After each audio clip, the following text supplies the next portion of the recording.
Good evening, and thank you for joining us.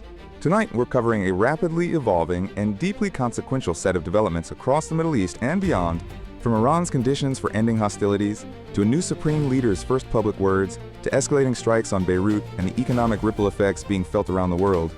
There is a great deal to unpack. Let's get started. Iran's president has laid out formal conditions for a potential end to hostilities with the United States and Israel, and the terms are sweeping. Tehran is demanding reparations for damages sustained during the conflict, along with binding guarantees that neither the U.S. nor Israel will launch future military strikes against Iranian territory or assets. These demands signal that Iran is at least willing to discuss an off-ramp, but the conditions themselves may be non-starters for Washington and Tel Aviv. Reparations would imply an acknowledgement of wrongdoing, something neither the U.S. nor Israel is likely to concede. And security guarantees of the kind Iran is seeking would require a level of diplomatic trust that simply doesn't exist right now between these adversaries. Still, the fact that terms are being articulated publicly is significant. It suggests back-channel communications may already be underway, or at the very least, that Tehran is positioning itself for eventual negotiations. The question now is whether the U.S. and Israel see any room to engage, or whether they view these demands as a stalling tactic while the conflict continues to escalate. Diplomats and analysts will be watching closely to see if mediators, potentially from Gulf states or European capitals, step in to bridge what remains a very wide gap. In a development with enormous implications for Iran's political future, newly appointed Supreme Leader Mojtaba Khamenei has issued his first official statement since assuming the role. The appointment itself marks a historic transition of power in the Islamic Republic, and the timing, amid an active military conflict, makes this moment all the more consequential. While the full details of his statement are still being analyzed, the world is watching to understand what kind of leader Mojtaba Khamenei intends to be. Will he chart a more pragmatic course, or will he double down on the hardline posture that has defined Iran's stance throughout this conflict? The Supreme Leader holds ultimate authority over Iran's military, foreign policy, and nuclear program, making this far more than a ceremonial transition. For the United States and Israel, the question is whether new leadership opens any diplomatic windows or simply reinforces the status quo. For ordinary Iranians, the stakes are even more personal. This leader will shape the country's direction for potentially decades to come. It's a pivotal moment, and one that deserves sustained attention in the days and weeks ahead. Israel has dropped charges against 5 soldiers who were accused of sexually abusing a Palestinian detainee at a military detention facility. The decision is drawing sharp criticism from human rights organizations and Palestinian authorities, who say it sends a dangerous message of impunity. The case had drawn international attention as a test of Israel's willingness to hold its own military personnel accountable for alleged abuses against Palestinian detainees. By dropping the charges, Israeli authorities have effectively closed the door on accountability in this particular case. Critics argue this fits a broader pattern in which allegations of abuse against Palestinian prisoners are investigated, but rarely result in meaningful consequences. Defenders of the decision may point to evidentiary issues or procedural concerns, but the optics are deeply troubling at a time when the region is already engulfed in conflict, and tensions are at a breaking point. International human rights bodies are likely to weigh in, and this case could become a focal point in broader discussions about the treatment of detainees under military occupation. For now, the soldiers walk free, and the questions surrounding what happened at that facility remain unanswered. President Trump, who recently received the FIFA Peace Prize, has weighed in on Iran's participation in the upcoming World Cup, saying it would not be appropriate for the country to take part. The president framed his remarks partly as a safety concern, suggesting that Iranian players could face risks. But the statement carries unmistakable political weight. Using a global sporting event as leverage in a geopolitical conflict is not without precedent. We've seen it with Russia's exclusion from international competitions, but it raises complex questions about the role of sports in diplomacy. FIFA had historically resisted politicizing the tournament, though it has made exceptions under extraordinary circumstances. Iran's national football team has a passionate following, and its players have at times used the international stage to make statements about conditions back home. Barring the team would punish athletes and fans who may have no role in their government's military decisions. Whether FIFA acts on the president's remarks or maintains Iran's eligibility remains to be seen. But this is now firmly part of the broader diplomatic and economic pressure campaign against Tehran.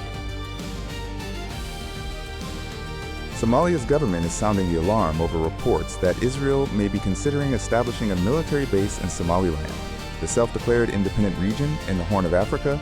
A Somali minister told Al Jazeera that such plans risk dragging Somalia into external confrontations it neither wants nor can afford.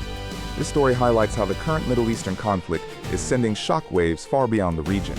Somaliland, which declared independence from Somalia in 1991 but remains internationally unrecognized, has been seeking foreign partnerships to bolster its legitimacy. An Israeli military presence there would represent a significant strategic foothold on the African continent, particularly near the vital shipping lanes of the Gulf of Aden and the Red Sea. For Somalia's federal government, this is a sovereignty issue as much as a security one.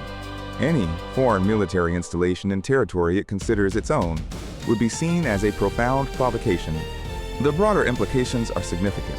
This could reshape alliances across the Horn of Africa and draw new players into an already complex web of regional rivalries. It's a story that bears close watching. Oil is emerging as one of the most critical dimensions of the ongoing conflict between the United States, Israel, and Iran. As hostilities continue, oil prices are climbing, and energy markets are bracing for further disruption. Iran is one of the world's major oil producers, and any sustained conflict threatens supply routes through the Strait of Hormuz, a narrow waterway through which roughly 20% of the world's oil passes daily. The economic calculus here is stark. Rising oil prices affect everything from gasoline at the pump to manufacturing costs to global inflation. And yet, all three parties appear willing to absorb those costs rather than back down. For the U.S., higher energy prices are a political liability heading into an election-sensitive period. For Iran, oil revenue is a lifeline that conflict simultaneously threatens and makes more valuable. And for Israel, energy security depends heavily on stable regional supply chains. This is a conflict where economics and military strategy are deeply intertwined, and the longer it goes on, the more the global economy will feel the strain. Energy analysts say the next few weeks will be critical in determining whether markets stabilize or spiral further. In a dramatic and alarming escalation, an Israeli air attack struck a building in Beirut during a live Al Jazeera television broadcast, part of what's being described as a new wave of attacks targeting Hezbollah. The strike was captured in real time, with viewers around the world watching as the explosion unfolded on screen. Israel has been intensifying its military campaign against Hezbollah, the Iran-backed militant group and political party based in Lebanon. But striking targets in Beirut, Lebanon's capital and largest city, represents a significant escalation from operations typically concentrated along the southern border. The fact that this strike occurred during a live broadcast raises additional concerns about press safety and the targeting of areas near media operations. Hezbollah has been firing rockets into northern Israel for months, and Israel has made clear it intends to degrade the group's capabilities. But each escalation in Beirut brings the conflict closer to a full-scale war with Lebanon, a country already reeling from years of economic collapse and political dysfunction. The international community is calling for restraint, but on the ground, the trajectory is moving in the opposite direction. Israel has expanded its military campaign to target the center of the Lebanese capital, Beirut, in what marks a significant escalation of an assault that has now killed nearly 700 people. Previous strikes had largely focused on Beirut's southern suburbs, a Hezbollah stronghold, but hitting the city center brings the war into the heart of civilian life. The human toll is staggering and growing. Nearly 700 dead in a military campaign that shows no signs of slowing down. Hospitals in Beirut are overwhelmed, and hundreds of thousands of Lebanese civilians have been displaced. The Lebanese government, already weakened by years of crisis, has limited capacity to respond. International humanitarian organizations are scrambling to provide aid, but access remains difficult amid ongoing bombardment.